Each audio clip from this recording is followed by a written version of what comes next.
Hello everyone, happy Tuesday. Today we are looking at day 24 in our packets. So the very first subject we're looking at is reading and module for today.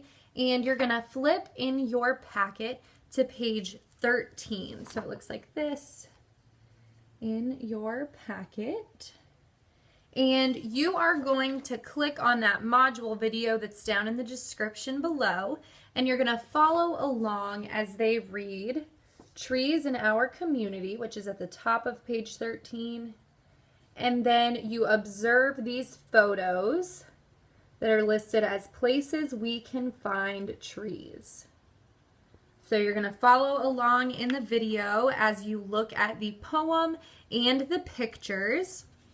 And after that, you're going to think about the different places that the poem talks about, and then the different places that the images show where you can find trees.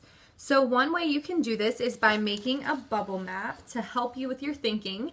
So I put together a bubble map, and I put one circle to represent the poem and another bubble to represent the pictures. And on each side, I have the differences of the poem and the differences of the pictures. And then the things in the middle are the different places that are in common where you can find trees in the poem and where you can find trees in those pictures. So after you have made that double bubble map to compare all the places that are either different or the same, you are going to pick one of those places that is the same. So you're going to pick a location where you can find trees in the poem and a place where you see trees in those images. So I chose to pick trees outside of a home because both the poem and those pictures either talk about or show trees outside of a home. And what you're going to do after you've picked your place where you can find trees in both the poem and in the pictures, you are going to draw a picture to show your thinking. I've also labeled my picture to show high quality work. And then you're going to write using this sentence frame. In the poem and the pictures, trees grow, and you're going to fill in where you chose to show that trees grow in both the poem and in those pictures. The next subject that we're going to look at is our word work. So for word work today, you are going to flip to page 15 in your packet, and you're going to find that decodable text right here in the bottom that is called Josh Takes a Bath. And what you're going to do with that poem is you're going to look through to find the high frequency words that are in that poem. And there's 3 that we're looking for. So you're going to take either a highlighter or a crayon or a marker, and you are going to find the words there, they, and were. You're going to look for those words they, there, and were. You're going to highlight them, and then after you have found those words in the poem or in the decodable text, you are going to fancy write, rainbow write, or bubble write those 3 words. So I want you to practice writing the high frequency words after you find them. They are there, they, and were. After you've done that, I would love to see you guys reading. So if you can, maybe take a video of you reading any book that you like, and I would love to see it if you'll send that into Dojo. Okay, we're moving into math for the day, and the first thing you're going to do is flip to page 7 in your packet, and you're going to find that quilt in the packet.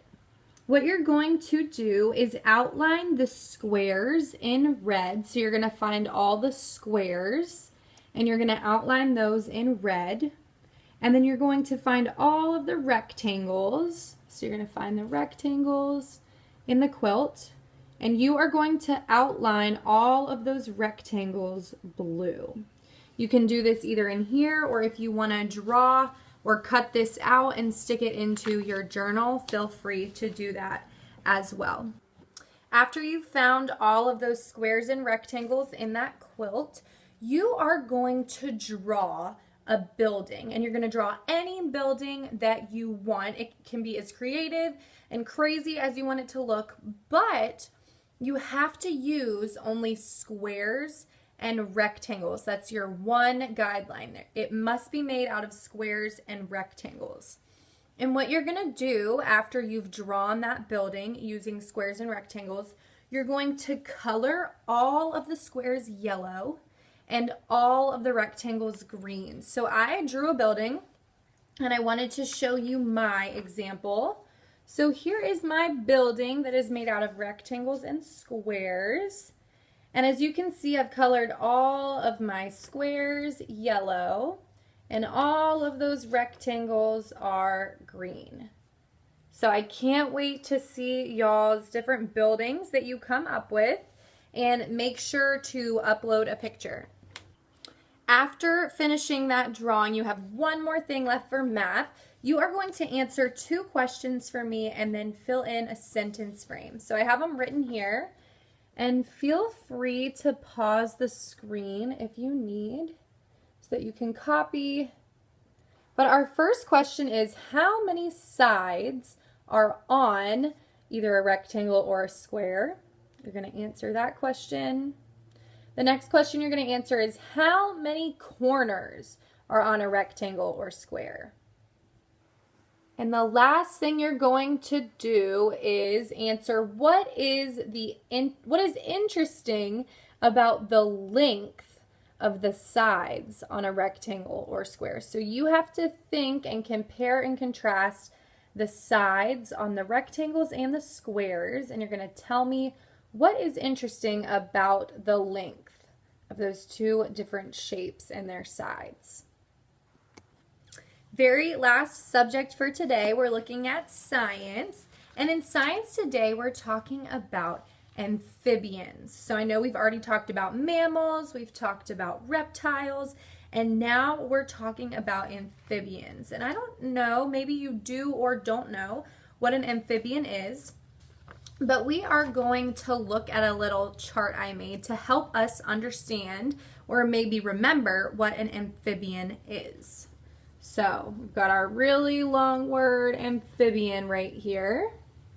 And amphibians are cold-blooded.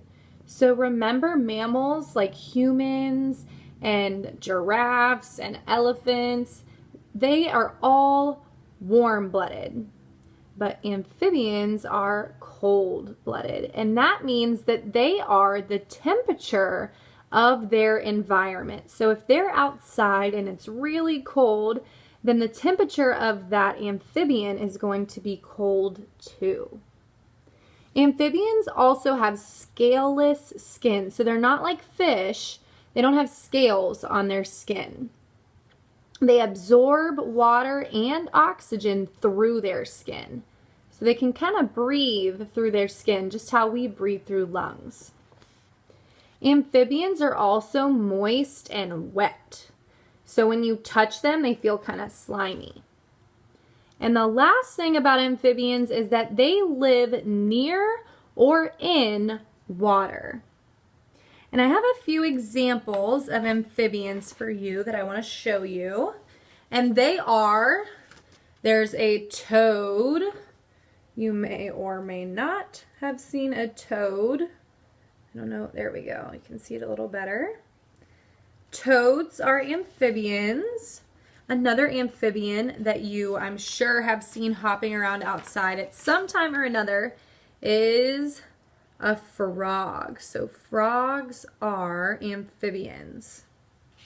And the last one I have for you is a salamander.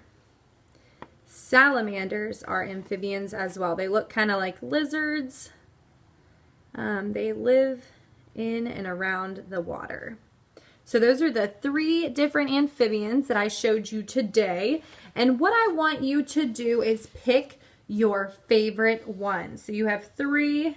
You got the salamander, the frog, and the toad. And feel free to research other amphibians. Maybe there's other amphibians that you want to choose. Totally awesome. Pick whichever one you want.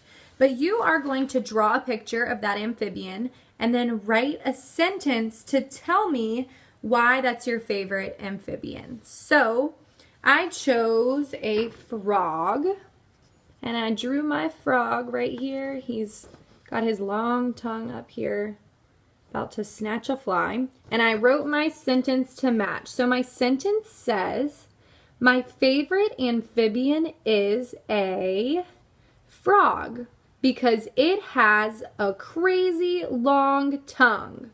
They can hop too. So I chose a frog because I think their crazy long tongue is super cool, and they also can hop, which is super fun. So I love frogs. And you are going to pick your favorite amphibian, and I can't wait to see the pictures that you come up with and the sentences and why that is your favorite amphibian. So upload a picture to Dojo, and I hope you guys have an awesome Tuesday, and I look forward to seeing you tomorrow. Bye.